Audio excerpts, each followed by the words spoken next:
About maybe a year and a half to 2 years ago, I started kind of an adventure and a deep dive into shooting film. And a lot of it was out of my own curiosity on the medium, but I also thought that because everyone else was doing it, that there must be something special about film and film photography. And fast forward until now, I no longer really shoot film anymore, and I stopped shooting a lot of film for several different reasons as to why we'll get into in this video. But this video in general is not really to ruffle any feathers, although I might certainly do that. But if you like shooting film and you enjoy shooting film and the process is really for you, then that's great and all, and I'm happy for you. But today I kind of want to express why film just isn't really for me as a medium or photography medium to express what I want to create and all that stuff. It's just, in my opinion, it felt like kind of a limiter for a lot of different reasons. So today is all about that, why I stopped shooting film, and yeah, let's go ahead and get into it. Basically, for the past year and a half to 2 years, I took a really deep dive into film photography. I shot 35mm, I shot medium format, I learned to scan stuff myself, I bought Negative Lab Pro, the whole spiel. I went through it all to kind of see what the buzz was about, why everyone enjoyed film so much. And it wasn't until maybe a year in or so that I kind of came to a deeper realization that this might ruffle some feathers, but I don't really care too much because it's just my opinion. I'm just one person. I'm not suggesting for you guys to stop shooting film, but I kind of realized that maybe I don't actually like film that much. Yeah, so we're kind of going against the grain today a little bit, but whatever. So the first reason that I kind of want to get into is that one, film is just really inconvenient. And I know a lot of people talk about the process of shooting film like it's a novel thing, the manual controls, the loading up of the film, and then, developing and scanning and all that stuff. And when I was doing it and learning it, I thought it was kind of neat for a little bit. But then after an extended period of time, I realized that it's kind of just a pain in the ass. A lot of this stuff, it's like, first you got to buy the film stock, you got to load up all the film, and when you're shooting and taking photos, you got to take in mind a lot of different things when it comes to exposure, composition, and then just the manual focus and all that stuff. And a decent amount or bit of it, I understand, is kind of user control. You kind of just have to get used to how the cameras work and how to use these things properly towards your own photography. So I'm sure and I'm certain that the longer I spent learning film, the better I would have gotten with it. But just with my own other digital cameras, I could just turn it on, snap, turn the camera off, and just be done with it. With film, it was like this whole kind of process that, in my opinion, just kind of was really inconvenient. Not to say that it's better or worse, and I understand why people like it, but if I'm trying to get a photo, I want it to be as streamlined as possible. Or if I'm trying to be incognito, or just to capture candids, or to, I don't know, take thousands of pictures, I don't want to be limited by 36 exposures. You know what I mean? So film has this kind of whole organic process to it that instead of finding novel, I found as kind of inconvenient. Just the whole developing thing and scanning thing, I could never really fully immerse myself into or get into. Developing, I always just found like a nearby film lab to do for me. Scanning, I kind of picked up on my own because it would have been just cheaper that way than to keep paying them to scan all my stuff.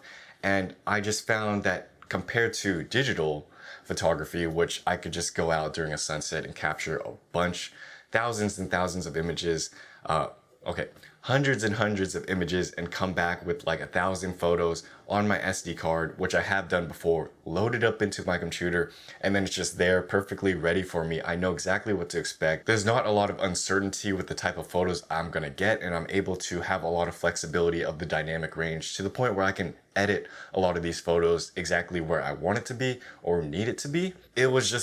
The process is just so much more convenient with digital photography that I couldn't find myself justifying shooting film for much longer than I really needed to. And this brings me into kind of the second point, which is it's just so expensive.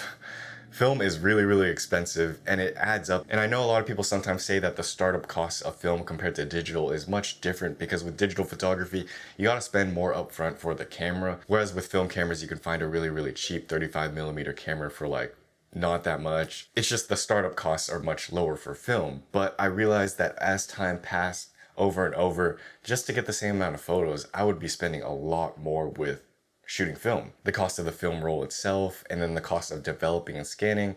Like, I don't know about you guys, but film itself is like anywhere from 10 to 12 bucks per roll. You only get 36 exposures, or if you're shooting medium format, you only get 12 exposures. And I know this kind of like the limiter on the amount of the photos you take can be a good thing as well, but in my opinion, it felt like more of a limiter than an advantage, if that makes any sense. And then you gotta go get it developed, and that costs about 8 to 10 bucks. And then you gotta get it scanned, which is also like 8 to 10 bucks, unless you're doing it yourself, which will cost pretty much that much in labor and time anyways. And so it's really beneficial if you like the process and you enjoy doing those things. But for me, it's like, I gotta do this, and it's going to cost me like 30 bucks a roll. And so it ends up being kind of like $1 per picture, which is ridiculous when I go out and I shoot hundreds and hundreds of photos. It just didn't seem very economical, and it was just too expensive for me to keep going on. At the end of the day, of course, for me, it was just more of an experimental thing because I wanted to learn and I wanted to know what the buzz was about. So I'm not suggesting that film photography is bad or anything like that. I'm just expressing these very obvious inconveniences with film that I think doesn't get highlighted enough in the camera space, especially online, because a lot of people have over glorified the retro notion of shooting film. And I just don't think it's all that great. You'll see there's a medium format camera back there that I just never touch anymore. And I was thinking about it the other day and I was like, maybe film died for a reason. That's gonna piss some people off. It's just something I realized when I was shooting with my digital cameras, how much easier and how much more I was getting out of the digital cameras than I was from film. Maybe back in the day, things weren't so bad because there were a lot more film manufacturers. It was a lot more available and it was much cheaper to shoot and develop film.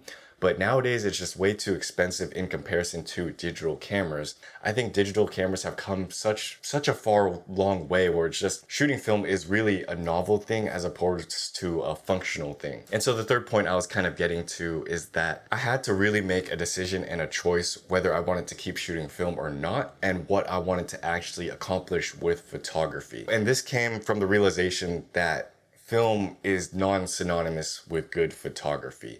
I'm not denying that there's a lot of good film photographers out there, but just because you shoot film doesn't mean you're going to be a good photographer.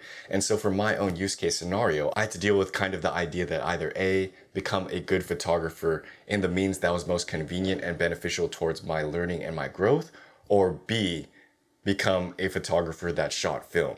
You know what I mean? Because that's kind of a thing in people's bios nowadays, to have film photographer or shoots on film. Whatever.